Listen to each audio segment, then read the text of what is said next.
तो आज तो काम करते करते मेरा हाथ जल गया, अफसोस की बात है। तो आज का ब्लॉग मैं शुरू करता हूँ एसेंस से, जिसका साइड ग्लाइडिंग लगाना था जो टूटा हुआ था दोनों साइड से। तो मैं गोम डाल के अच्छे से लगा देता हूँ।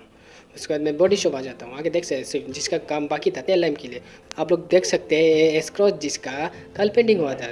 तो पेंटिंग होने के बाद हो जाता है कंप्लीट। उसके बाद फाइनली तेल लैम्प आ जाता है। तो मैं पुट्टी लगा के तेल लैम्प डाल के गेबे सब चेक कर लेता हूँ। उसके बाद आता है सिलेंडर डालने का काम, जो मैं अंदर में वेल्डिंग किया था तो उधर मैं सिलेंडर डाल देता हूँ। बाद में आके वेल्डिंग करते समय देख सकते हैं मेरा हाथ जल गया। इतना मेहनत करता हूँ, देख सकते हम लोग का हाथ कितना गंदा होता है।